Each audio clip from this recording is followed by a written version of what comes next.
Hey guys, welcome to Know More.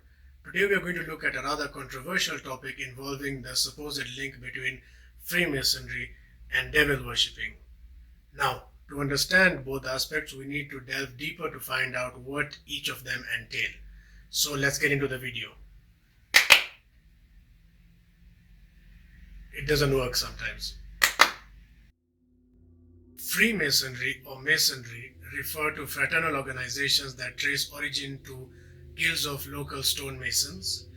Modern Freemasonry broadly consists of two groups, which is regular Freemasonry, which insists that a volume of scripture should be open in a working lodge, that every member should have a belief in some supreme being, that no women should be admitted, and that the discussion of religion and politics should not take place within the lodge. Continental Freemasonry, on the other hand, has removed some, if not all, of the restrictions. When we look at the lodge, the basic local organization unit of the Freemasonry is the lodge, which is usually supervised at the regional level by a Grand Lodge or Grand Orient. There is no worldwide international Grand Lodge somewhat that supervises all of Freemasonry. Each Grand Lodge is usually independent and may be different in terms of the way they practice certain things or have certain rituals. The degrees of Freemasonry retain the three grades of medieval craft, which is entered apprentice, journeyman, and finally what is called the master mason.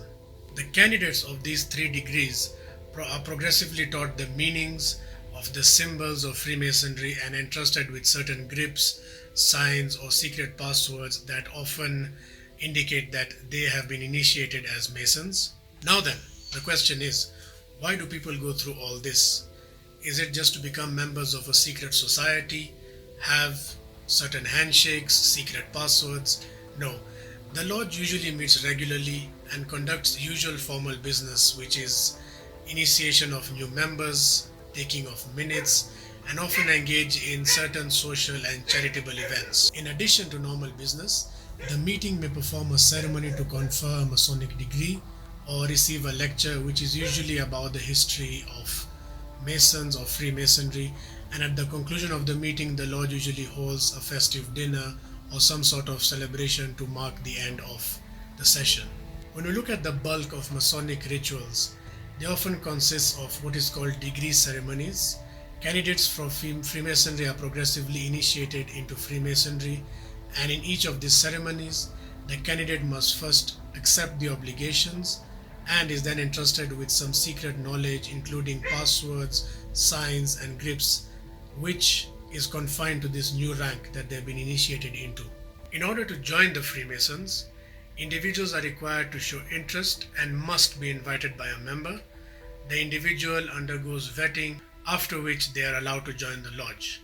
However, two conditions have to be met before an individual can join the Freemason lodge.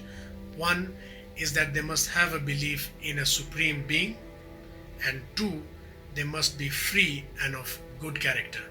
This is often where Masons argue that ceremonies have nothing to do with black magic, witchcraft, or the belief in Satan, as because during the initiation the candidate is required to undertake an oath, which involves swearing on a religious volume sacred to his personal faith, to basically do good as a Mason and to help other Masons in distress. The main question then is, why is Freemasonry associated with devil worshipping?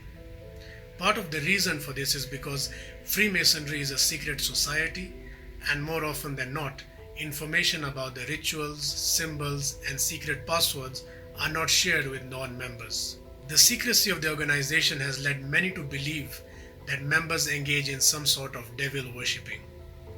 Devil worshipping involves the belief in Satan or Lucifer as the supreme being.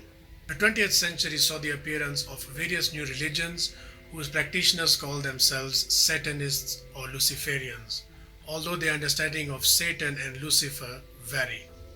Some of them venerate Lucifer, and some hold Lucifer as an independent entity from Satan, while others often use the terms synonymously.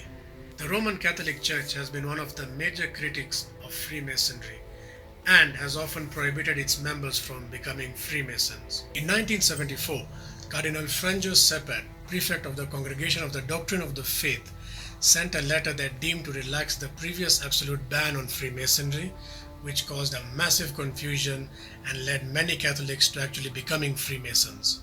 In 1981, the congregation clarified this stance in a letter to the United States Conference of Catholic Bishops, which basically clarified and reaffirmed the previous ban for Catholics to become Freemasons. The quote often linking Freemasonry to the worship of Satan or Lucifer is often attributed to Arthur Edward White. White was not identified as a 33rd degree Mason anyway in the book the quote is taken from. White has been described as someone who has had an interest in the occult, and while he was not a Mason when he wrote the book in 1898, he then went on to become a Mason in 1902. Slightly ironic considering that he was so against being a Freemason and then ended up becoming one himself. Many anti-Masons have also argued that Masonic symbols have been associated with similar satanic symbols. However, explanations have been given by Masons who have emphasized that the symbols are not secretive and do not depict any sort of black magic or satanism. Freemasons have long communicated using visual symbols drawn from the tools of stone masonry, the all-seeing eye, or the eye of providence for example, while not designed by Masons but has been used by Masons to depict the omniscience of God. One of the most well-known symbols used by Masons is the compass and the square, which depict a builder's square. The G in the center remains a mystery and subject to dispute. While some have argued that the G represents geometry, others have argued that the G represents the grand architect of the universe or supreme being, which is God. There is another lesser known symbol which has been drawn from nature, which is the beehive. Masons were originally working men who were believed to have been busy as bees, and the beehive basically symbolizes industriousness of the lodge. Famous Freemasons can be found throughout history. George Washington was a master Mason.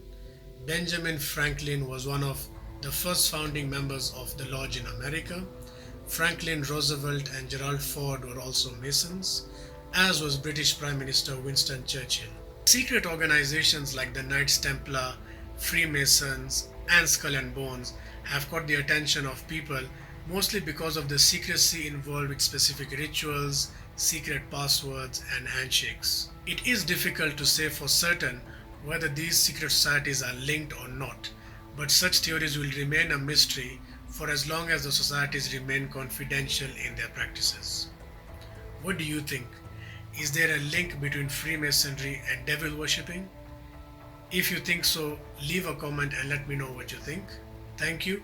Don't forget to leave a like, share, comment, and we'll catch you next time with lesser known facts about anything and everything. Thank you.